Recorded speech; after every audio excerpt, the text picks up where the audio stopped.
Okay everybody, DK here with Mr. V Amps, and we've got a Marshall. It doesn't tell us what model it is on the front of it. Let's see if it tells us what model it is on the back. It says it is a 5210 50 watt solid state amplifier, and I'm told it no worky. This looks like it's been through a lot, but they said they turned it on and nothing happened. So if they turned it on and it exploded, it's already exploded. Let's just turn the volume down. This might be complex, this might be simple. I don't know. Let's turn it on and see if it turns on. Okay, well that's a start. It turned on and it gave a thump.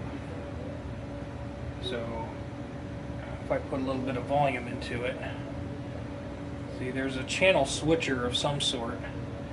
I don't know if there's supposed to be a foot pedal for the switch, or they're both on at the same time, or what. But I just heard the door of the shop, so somebody's here and I should probably go deal with them. Actually, they just shouted to me and it's Alex, my sidekick, so no worries. Alright, let's see what we got.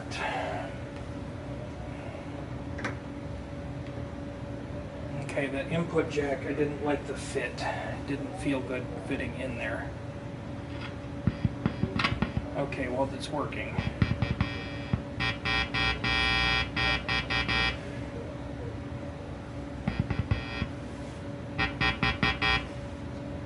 Doesn't sound like a not working amp to me. I don't get any reverb, but one might not just get reverb out of this channel.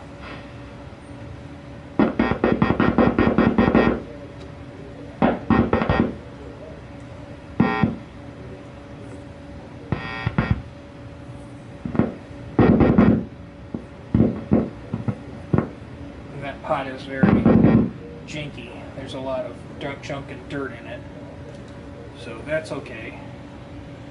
I gotta figure out how to switch the channel on this.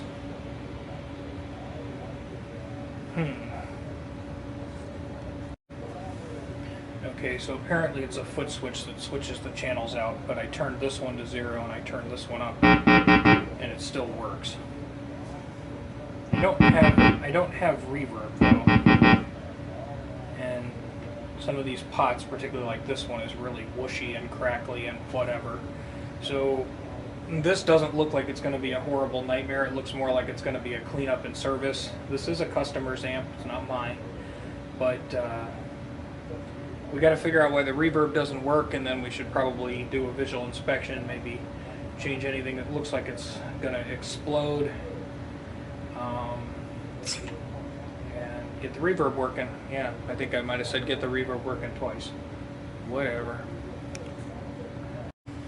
Okay, so I took the back off. I've got the reverb turned up here, and touching either of these two doesn't emit a horrible buzzing noise. So the reverb tank itself is not the suspect, it's the return circuit of the amplifier. Boy, this thing's dirty.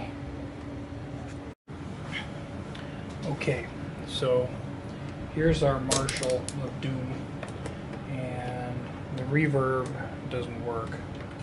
That's our problem. So I'm going to put my meter in continuity BP mode here, and the reverb return line, which is this one, goes to the pin 5 of IC4, which is this op amp. Okay, so we've determined that to be okay, and then the output is supposed to be on pin 7, so that's fine. Now if I go to DC volts here, I'm going to go on DC volts. Let's see if the op amp is getting power. Okay, so I got it on now, and got minus 16 plus 15 points. So basically minus 16 plus 16, which should be perfectly acceptable for this to operate. Now I want to see if the op amp is actually amplifying. So there's kind of a cheat way to do it, just to get an idea without bothering to get the scope. Audio is AC voltage, and I can inject a noise here with just putting my finger on the tip. So I'm going to put the meter on AC voltage, and I'm going to set this down on pin 7. And as you can see, the output is very low, like, you know, not point anything, but watch, when I touch the tip, boom, we're getting like, you know, 1.5, 2 volts, something. I mean, I'm getting voltage just with the noise from my fingertip. So it's amplifying something. This I can tell. And the volume pot, yes, I mean, if I put a good, I mean, I'm getting, you know, at least 2 volts of AC sound out of that thing. So why is that not making it all the way to the speaker?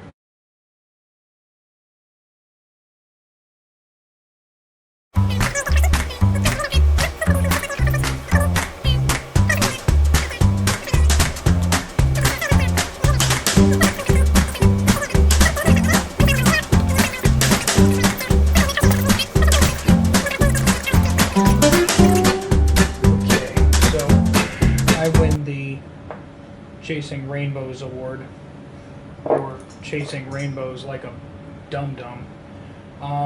You know, coming into this not familiar with this amp at all, I suppose it is possible to chase a few rainbows before you realize that you're an airhead. So obviously before the channels were working, and I started following the schematic and walking around through it and trying to figure out, you know, what's what, where's where, what's the who, where, why, how, and what for. So we're playing around with IC4 here, which is our op amp, which I changed it because I was a dum-dum, but you know, it's an op amp. I put in actually a lower noise, higher quality one, and you know, these things are pennies, so I'm not really crying. So I just started following the signal around through here, and essentially there's this transistor. It's a switching transistor that can ground this whole thing out, and that comes up to this foot switch. So I said to myself, you gotta be kidding me. Is it that the reverb can only be turned on with the foot switch? So I went and got a standard 2-button foot switch, and button A turns on the LED, which is right here for switching channels. And so I'm like, well, you know, yeah, like this is gonna turn the reverb on. And lo and behold, it does. So on this particular amp, you have to have the foot switch to make the reverb work. So we're gonna clean the pots, finish giving it a bath, you know, check a bunch of stuff, but it looks like this amp just needed general maintenance, and I went into troubleshooting the reverb when I probably should have just, you know, tried to research this amplifier a little bit more. But you know, that's okay. It's not the end of the world, and you know, live, learn, feel like an airhead. But I have not come across an amp that the reverb was, you know, had to be turned on with the foot switch. It's usually the opposite. The reverb has to be turned off with the foot switch, and it's the tremolo for the Fender opticals that you have to turn on with the foot switch. But you know, it is what it is. We live, we learn. We fixed a couple of solder joints that looked a little janky, and yeah.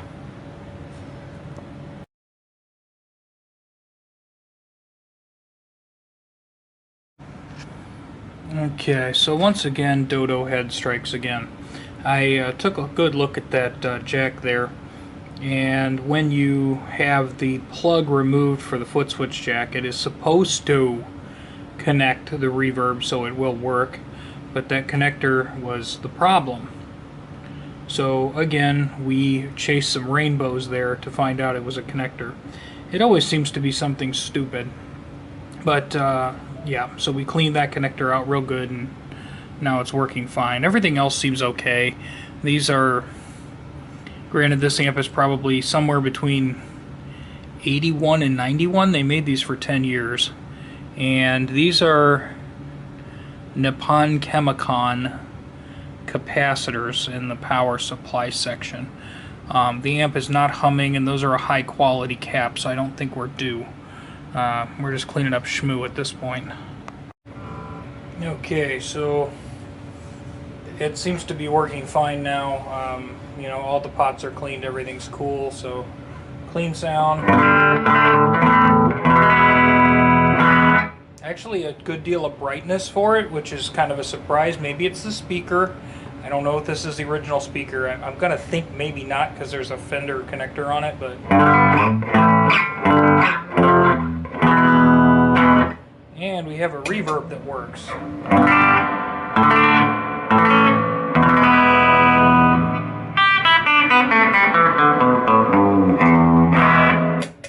And we also have the boost channel, which I've got the gain at about half.